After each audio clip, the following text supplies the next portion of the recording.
Hola, humano. Bienvenido a un corto documental de Marginal Media de la serie 3 episodios en uno. En el primer vídeo de la serie que hicimos, 3 crisis sociales en China, ya avanzamos que haríamos uno similar sobre Japón. Este es. A mí, la crisis social japonesa que me gustaría tocar es esa que tiene que ver con cuando una persona decide acabar con su vida. No menciono la palabra, no la escribo y no muestro ninguna imagen relacionada porque ese es un tema tabú aquí en YouTube, que en cuanto se menciona, uno se carga la posibilidad de monetizar el vídeo. Así que solo vamos a decir que después de una década de lucha en la que los japoneses consiguieron reducir la horrible tasa que tenían de personas que deciden poner fin a su vida, ha llegado la pandemia de coronavirus y ese índice se ha vuelto a incrementar dramáticamente. Como sociedad, los japoneses sienten que no han de mostrar sus debilidades, que han de ocultar sus luchas personales, pero el COVID-19 ha sido excesivo para muchos. Una sucesión de estrellas del cine y la televisión llevando a cabo el acto al que nos estamos refiriendo durante los últimos meses ha impulsado un incremento de un 74% el número de adolescentes y mujeres de entre 20 y 30 años que decidieron dejarnos. Esta otra pandemia se cobró en Japón en 2020 más de 3 veces el número de víctimas que las del coronavirus. Esta es una crisis de tal gravedad que el pasado febrero el primer ministro japonés Yoshihide Suga anunció la creación de un Ministerio de la Soledad para combatir este problema. Ya está dicho. Ahora vamos con otras 3 crisis sociales no tan trágicas que están afectando ahora mismo a los japoneses.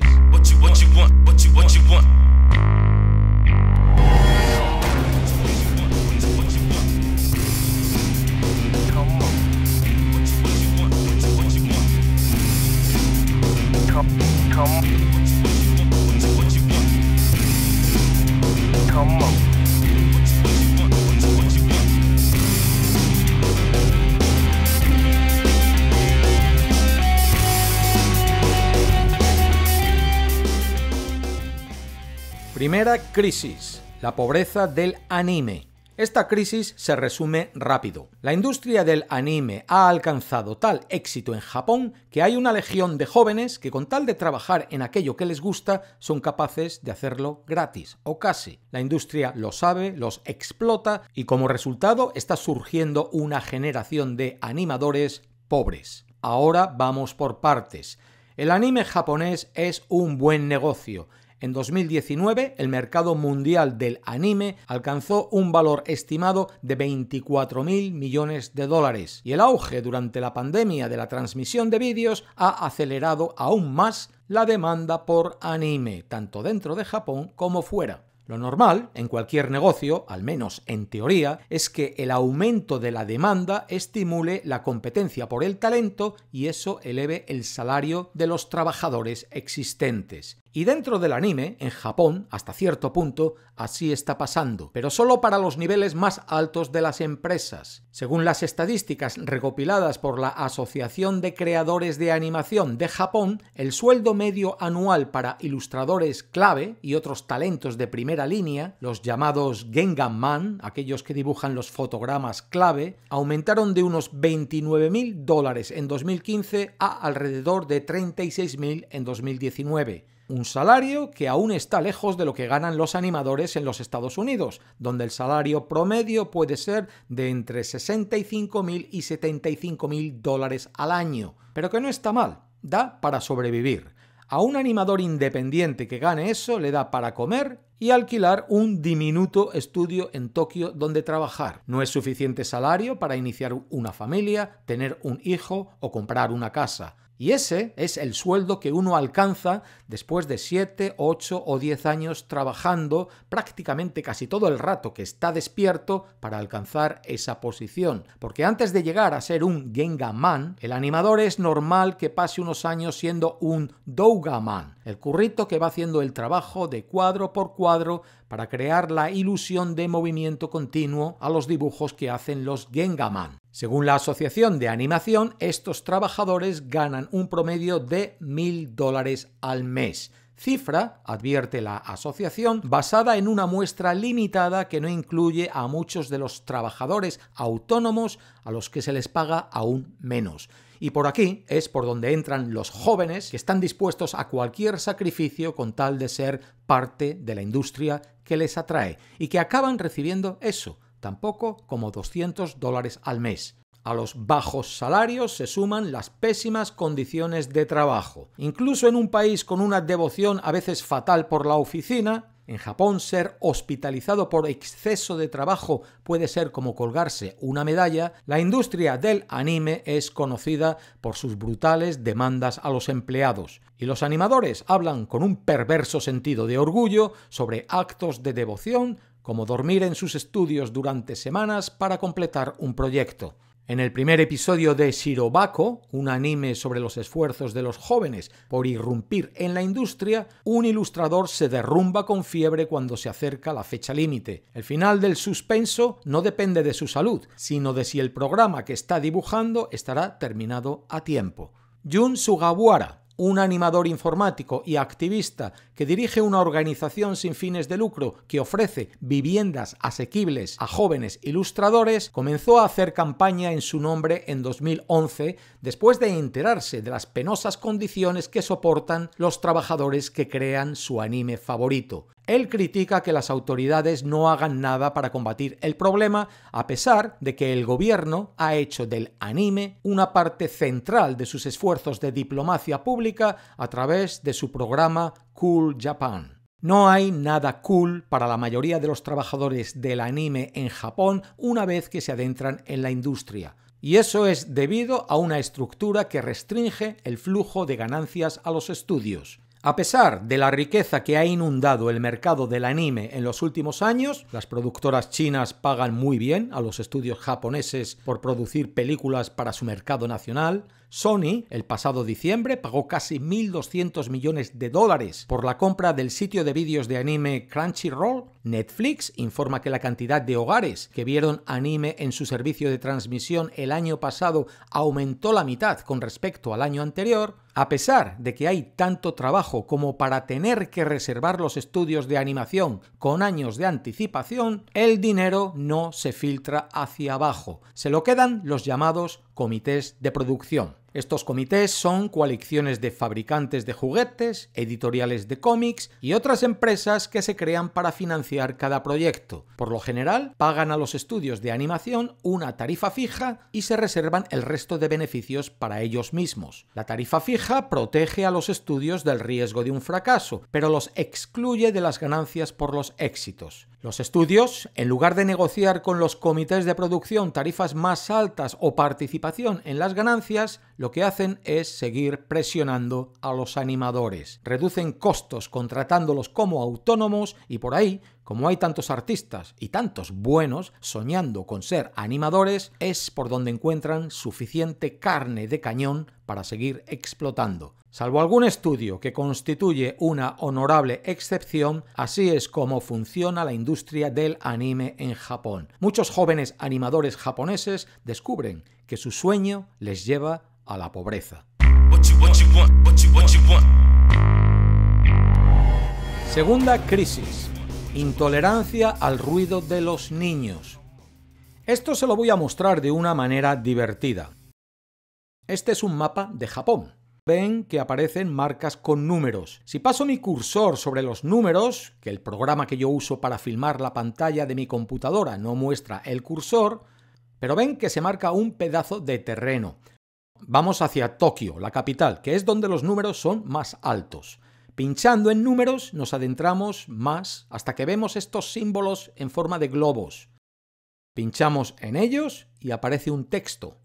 Copiamos el texto en el traductor de Google y ya en español leemos: no vayas, un niño que juega en el parque deja su bicicleta en la carretera, no importa si viene un coche, especialmente los niños de los grados inferiores continúan jugando sin importar si viene un automóvil. Además, estaba golpeando una pelota contra un automóvil en mi vecindario.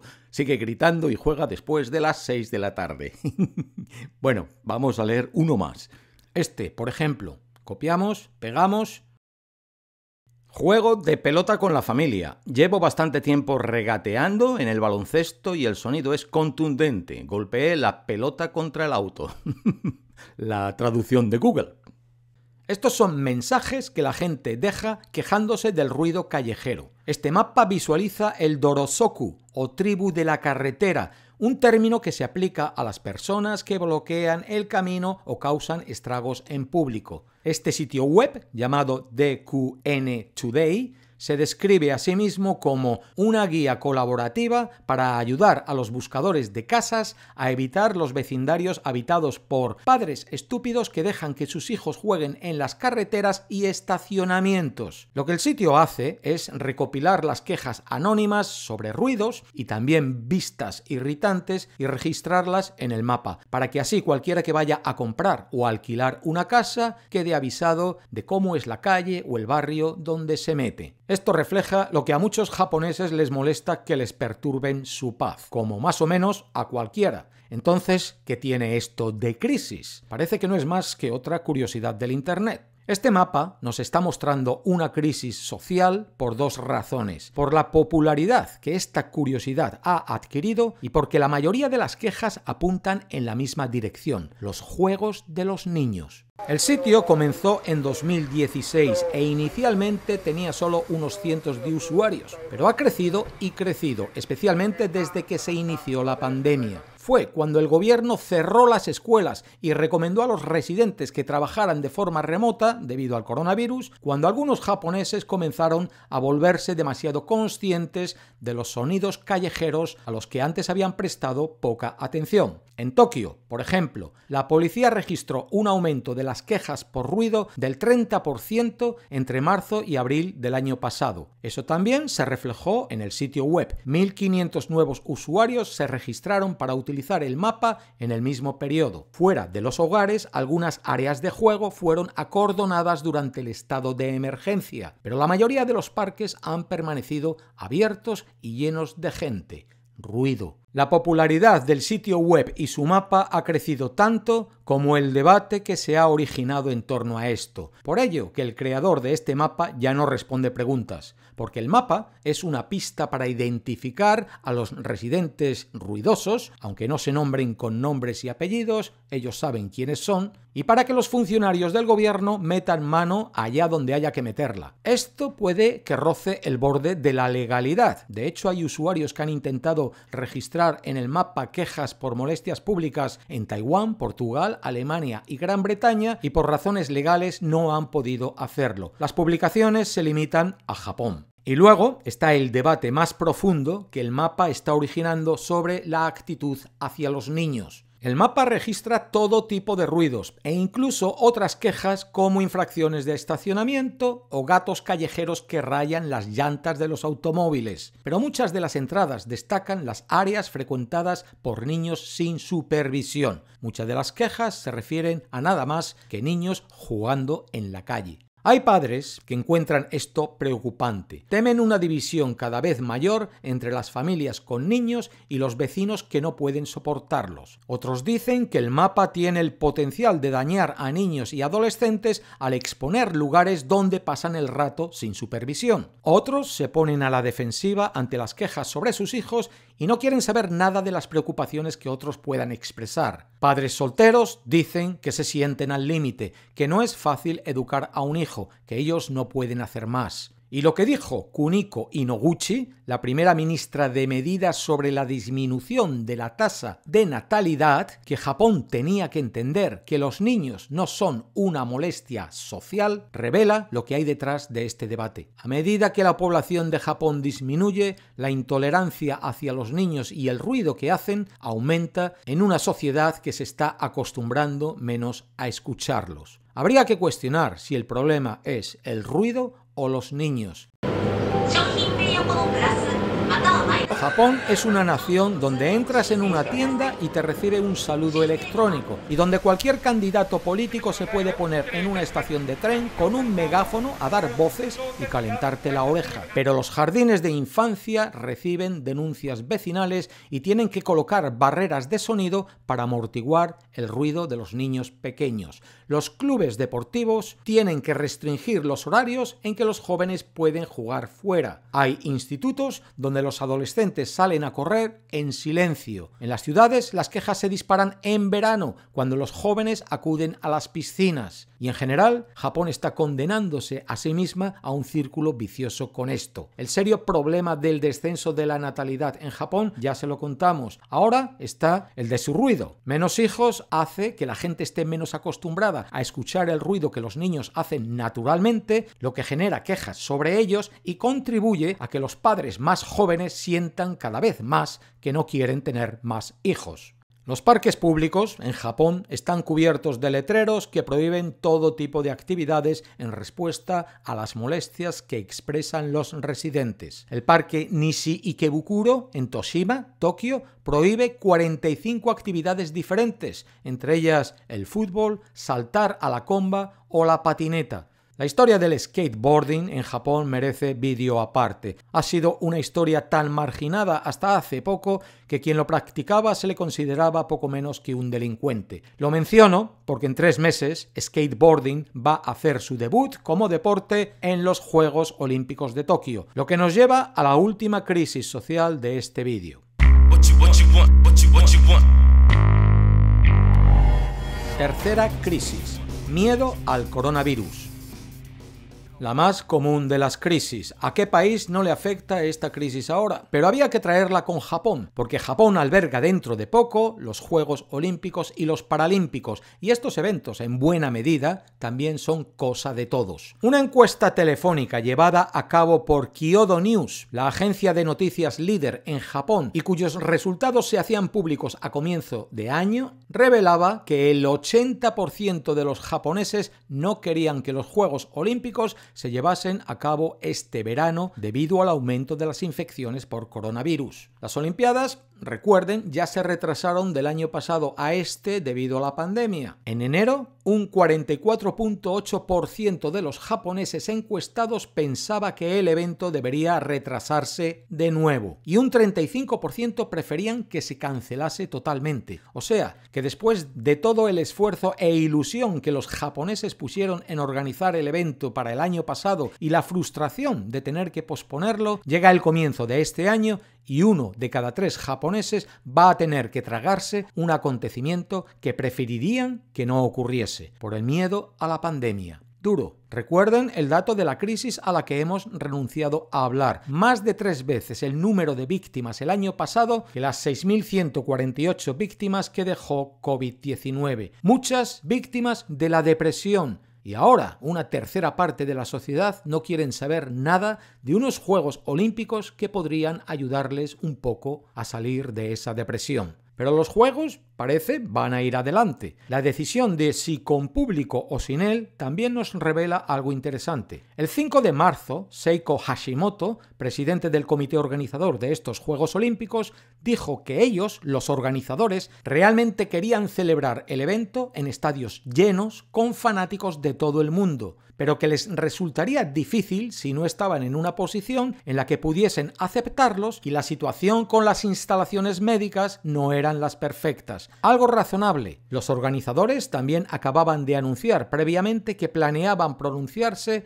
sobre el asunto de si aceptar público o no a los eventos durante el mes de marzo, antes de que comenzase el relevo de la antorcha a nivel nacional, el día 25. Otra encuesta telefónica, esta llevada a cabo por el diario Yomiuri Shimbun durante 3 días inmediatamente tras las declaraciones del presidente, y a la que responden 1.066 japoneses, da como resultado que solo el 18% de las personas que respondieron estaban a favor de que se permitiera la entrada de espectadores extranjeros a Japón y un 77% estaba en contra. El día 20, el comité organizador anunciaba la prohibición de que los espectadores extranjeros viajasen a Japón para los Juegos Olímpicos y Paralímpicos. Se devuelve el precio por las entradas, pero otros gastos, como reservas de aviones u hoteles, no. Cada uno que se busque la vida. El titular de algún periódico ve rastro xenófobo en los resultados de esta encuesta. ¿Te lo parece a ti o es solo sentido común? Sobre la primera encuesta, la de enero, apuntar que entonces Japón se adentraba en lo más duro de su tercera y peor ola de COVID-19. Precisamente enero fue su pico, con un récord de casi 8.000 contagios confirmados en un solo día. La situación al tiempo de la segunda encuesta, en marzo, es cuando el país va recuperándose y el temor al contagio que puedan traer los espectadores extranjeros podría haberse acentuado. Las autoridades de los Juegos respaldaron el deseo de sus ciudadanos, no público extranjero, pero todavía les queda por decidir en qué condiciones aceptará o no al público japonés, sobre el que la última encuesta también reveló que un 45% estaba a favor de que los espectadores pudieran asistir y un 48% en contra. Y hasta aquí llegamos por hoy. Esperamos que el vídeo fuese de su agrado y, si es el caso, considere tomarse unos segundos para compartirlo y así ayudarnos con la labor de traerle estos cortodocumentales. Hasta la próxima. La paz.